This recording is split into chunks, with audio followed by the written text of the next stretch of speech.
नमस्कार दोस्तों, मैं हूं आपका दोस्त Pawan Pratap, YouTube channel total power solution पे। दोस्तों, आज हम रिपेयर करेंगे लैपटॉप के अडेप्टर एसएमपीएस को। दोस्तों, आज हमारे पास ये लैपटॉप का एक एसएमपीएस अडेप्टर है।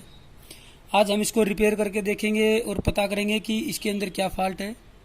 तो दोस्तों, जब भी आप एसएमपीएस चार्जर हो या एसएमपीएस अडेप्टर हो उसको रिपेयर करें तो सबसे पहली और सबसे महत्वपूर्ण बात है कि आप उसके स्टेप्स को स्किप ना करें, यानी कि स्टेप बाय स्टेप चलें उसका इनपुट से लेके आउटपुट की तरफ। अगर आप स्टेप स्किप कर देते हैं टाइम सेविंग के लिए, जैसे कि एसी मेजर किया उसके बाद सीधा जो है कैपेसिटर पे डीसी मेजर किया, तो उस केस में अगर डीसी नहीं आती तो आप स्टेप बाय स्टेप जो है वापस आ सकते हैं, जिससे आपका टाइम सेविंग होता है। क्योंकि अगर आपने सीधा डीसी मेजर किया और डीसी अवेलेबल है वहाँ पे, तो आपको पीछे के जो है रेक्टिफायर सेक्शन में जाने की ज़रूरत नहीं है। आप उससे डायरेक्ट जो है उससे आगे आउटपुट वाले सेक्शन में आप उसको चेक कर सकते हैं। तो दोस्तों, मैं यहाँ पे स्टेप बता देता हूँ हम जो मेजर करने वाले हैं। सबसे पहले दोस्तों, यहाँ पे दो एसी के न्यूट्रल और लाइन जो हैं वायर पे हम एसी चेक करेंगे।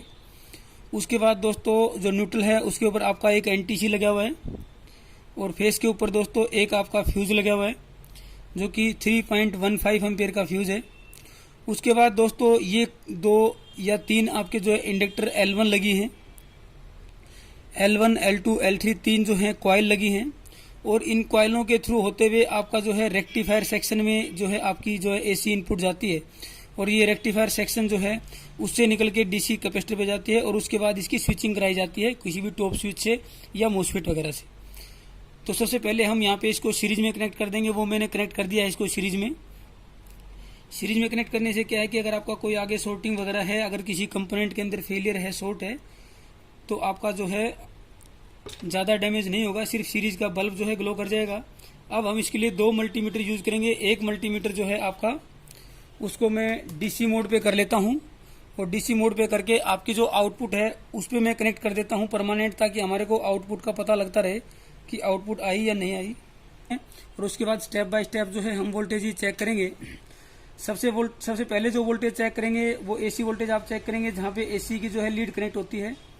वो ये वाला पॉइंट है। 230 वोल्ट इनपुट आई हुई है, आउटपुट अभी भी नहीं है। ये जो 7 वोल्ट दिखा रहा है इसका भी पता करेंगे कि ये 7 वोल्ट किस लिए आपको शो कर रहा है यहाँ पे। अब उसके बाद जो है दूसरा स्टेप क्या रहेगा कि हम लाइन को या न्यूट्रल को वहीं रख लें। मान लीजिए हमने न्यूट्रल को यहीं रख लिया, और लाइन के बाद जो आपका फ्यूज है उसके बाद चेक करते हैं। तो ये 230 दिखाया। अब फ्यूज को वहीं पे रखते हैं, और जो न्यूट्रल है उसका जो एनटीसी है उसके बाद लेके आते हैं। अब एनटीसी को भी मैंने क्रॉस कर दिया है और वो आपका 230 दिखा रहा है। उसके बाद जो कॉइल है उस कॉइल के बाद हम चेक करते हैं एक न्यूट्रल को, ये भी आपका 230 आ रहा है। उसके बाद जो है लाइन पे जो आपका जो इंडक्टर है, कॉइल है, उसके बाद जंप करते हैं, यानी कि एक एक लीड को एक एक स्टेप आगे बढ़ाते जाएं आप। 229 अभी भी दिखा रहा है यहाँ पे, यानी कि एसी आई हुई है यहाँ पे। अब जो है कॉइल आपकी यहाँ पे पहुँच गई है, ये देखिए यहाँ पे भी है 230 इनपुट है। अब एक स्टेप आगे बढ़ाते हैं और ये देखते हैं यहाँ पे भी 230 है। अब कॉइल का दूसरा स्टेप आगे बढ़ाते हैं तो यहाँ देखते हैं यहाँ 11 वोल्ट है, यानी कि ये वाला जो हिस्सा है ये जंप करके अगर हम इधर लेके आते हैं लाइन वाला, तो ये जो है आपका 230 को 10 वोल्ट में ही आगे दिखा रहा है। यानी कि ये जो इंडक्टर है ये पूरी तरह से खराब नहीं है, मेरे को लग रहा है। या तो इसमें लूज पॉइंट है, या जो है इसके अंदर कहीं प्रॉपर सोल्डरिंग ये नहीं हुआ है, या मे बी कि ये जो है प्रॉब्लम करता होगा, कुछ खराबी भी होगी इसमें। चेक भी कर सकते हैं इसको, कंटिन्यूटी भी चेक कर लेंगे हम इसको। तो यहाँ पे अभी नहीं आ रही है आउटपुट। इस कॉइल के बाद जो है आउटपुट हमारे को नहीं मिल रही है, यानी कि इस रेक्टिफायर की जो इनपुट की दोनों बीच की लेग हैं वहाँ पे इनपुट वोल्टेज नहीं आ रही है एसी। ये देखिए एसी वोल्टेज यहाँ नहीं पहुँच रही है। और कॉइल पे वापस चेक करेंगे, कॉइल के इनपुट पे तो 230 ही दिखा रहा है, यानी कि रेक्टिफायर को इनपुट नहीं मिल पा रही है, इसलिए ये रेक्टिफायर डीसी भी नहीं बना रहा होगा। मैं यहाँ पे डीसी भी चेक करके दिखा देता हूँ। ये रेक्टिफायर के बाद जो कैपेसिटर लगता है वो है, ये 35 वोल्ट ये डीसी बना रहा है, इसीलिए जो है आपका 3.3 वोल्ट ये आउटपुट शो भी कर रहा है। यानी कि ये जो कॉइल है ये प्रॉपर तरीके से आपकी एसी को क्रॉस करके आगे जो है सप्लाई नहीं कर पा रही है। तो आप इस कॉइल को निकाल के कंटिन्यूटी चेक कर सकते हैं। कई बार जो है एनएमएल वगैरह होता है या फिर मॉइस्चर वगैरह लगता है, तो भी ये जो है इसका कॉइल का एक हिस्सा जो है, 2 कॉइल होती है न्यूट्रल और लाइन पे, तो उसका एक हिस्सा प्रॉपर काम नहीं करता होगा। वापिस एसी पे करता हूँ मैं। ये देखिए एसी यहाँ पे नहीं आ रही है, और इसीलिए जो है रेक्टिफायर की डीसी भी यहाँ पे नहीं बन रही है। देखिए 23 वोल्ट बन रही है, जिसकी वजह से 5-6 वोल्ट ये जो है आपका स्विचिंग करके आउटपुट दिखा रहा है। तो अब मैं क्या करूंगा, पहले तो इसको ऑफ कर देते हैं और उसके बाद इसकी कंटिन्यूटी चेक करते हैं। और कंटिन्यूटी चेक करने के बाद जो है जो कॉइल का हिस्सा है, अगर वहाँ कंटिन्यूटी नहीं आती तो वहाँ पे हम जंपर लगा देंगे। सबसे पहले मैं इसको यहाँ से रिमूव कर देता हूँ और उसके बाद जो है यहाँ पे कंटिन्यूटी मोड पे हम इसको कर लेते हैं। ये कैपेसिटर जो चार्ज है 30-35 वोल्ट, इसको आप डिस्चार्ज कर लें, रेजिस्टेंस से डिस्चार्ज करें। अगर आपका ज्यादा चार्ज है तो एक रेजिस्टेंस परमानेंट लगा के भी रख सकते हैं वहाँ पे। ये कोई खास चार्ज नहीं है, इसके अंदर 35 वोल्ट ही थी, इसलिए मैंने इसको डायरेक्टली डिस्चार्ज कर दिया है। अभी कंटिन्यूटी मोड पे इसको कर लिया है। तो यहीं पे हमारी प्रॉब्लम थी। ये एक हिस्सा जो है कॉइल का बिल्कुल सही है, ये दूसरा हिस्सा जो है ये नहीं दिखा रहा है। रेजिस्टेंस जरूर दिखाएगा मेरे ख्याल से। ये रेजिस्टेंस दिखा रहा है, यहाँ पे कुछ के में रेजिस्टेंस दिखा रहा है ये। तो इसका मतलब इसीलिए जो इसके थ्रू जो है वोल्टेज पास ऑन होकर 30-35 वोल्ट जाती है, जिससे आउटपुट हमारी 2.4 वोल्ट के आसपास हमारे को दिखाई देती है। ये आउटपुट का कैपेसिटर है, उसको भी आप डिस्चार्ज कर सकते हैं, बाकी कोई ज्यादा वोल्टेज है नहीं वहाँ पे।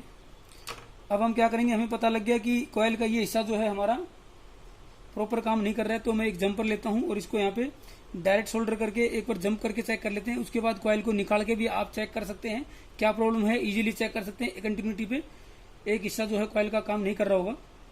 कॉइल जनरली जो है खराब नहीं होती है, ड्राई सोल्डर वगैरह ज्यादा मिलता है, या फिर कई बार जो है कॉइल का कहीं से ब्रेक हो जाता है, तो वो भी एक इशू हो जाता है। और ब्रेक होने के बाद भी जो है वो वोल्टेज पहुंच रही है, वो इसलिए पहुंचती है क्योंकि कॉइल के अंदर काफी टर्नें लिफ्टी होती है, एक दूसरे के ऊपर वाइंड होती हैं। तो कहीं ना कहीं एक जगह से कट हो गया, लेकिन दूसरी जगह से वो जो है इतना पास ऑन तो कर देता है उसके साथ वाली कॉइल से मैग्नेटिकली कि हमारे को यहाँ पे डमी वोल्टेज मिल जाए, फ्लोटिंग वोल्टेज मिल जाए। या कट लगा होता है तो एक वायर की जो वाइंडिंग है वो दूसरे से टच हो जाती है, मेन कट हो जाता है, लेकिन उसकी लेयर कहीं ना कहीं टच हो जाती है, तो भी वो पास ऑन कर देता है इस तरह से। तो अभी मैं जंपर लगा के इसको चेक करता हूँ। तो दोस्तों जो कॉइल का हिस्सा जो है, जो सेक्शन जो कॉइल का आपका कंटिन्यूटी शो नहीं कर रहा था, वहां पे हमने एक जंपर लगा दिया है। ये जंपर जो है सिर्फ शो करने के लिए है, आप कॉइल चेंज कर सकते हैं। अगर कॉइल के अंदर जो है ड्राई शोल्डर वगैरह है या कुछ भी, आप इसको चेक करके थोरोली चेक करके आप उसको रिमूव कर सकते हैं उस प्रॉब्लम को। लेकिन हमने यहाँ पे जंपर लगा के आपको यहाँ दिखा देता हूँ मैं। तो अभी क्या है कि जंपर लगा दिया मैंने, अभी इसको मेंस पे कनेक्ट करता हूँ और चेक करते हैं। आप मल्टीमीटर को भी देख सकते हैं। ये देखिए 19 वोल्ट आपकी यहाँ पे शो कर रहा है आउटपुट वोल्टेज। एसी वोल्टेज भी यहाँ पे आ गई होगी। मैं रेक्टिफायर के इनपुट पे जो कि सेंटर की दोनों पिनें होती हैं, ये 230 वोल्ट जो है एसी भी आपका दिखा रहा है और 19 वोल्ट जो है आउटपुट भी डीसी दिखा रहा है ये। अब आप या तो कॉइल है आपके पास, कॉइल चेंज कर सकते हैं, ड्राई शोल्डर है, ड्राई शोल्डर भी जो भी प्रॉब्लम है, या प्रॉब्लम आपको समझ नहीं भी आ रही है, तो एक जो है बारीक सी वायर का यहाँ पे जंपर लगा सकते हैं। और उसके बाद अगर यहाँ पे बहुत ज्यादा फ्लक्चुएशन अगर 19 वोल्ट करे आपकी, तो या तो फीडबैक का इशू हो सकता है या कैपेसिटर का हो सकता है। उसके लिए मैंने पहले ही ऑलरेडी वीडियो बनाई हुई है एसएमपीएस के फीडबैक के ऊपर, तो उसको भी जाके आप चेक कर सकते हैं कि आपका जो है अगर बहुत ज्यादा फ्लक्चुएशन करे तो आप फीडबैक या कैपेसिटर को चेक करके उसको चेंज कर सकते हैं।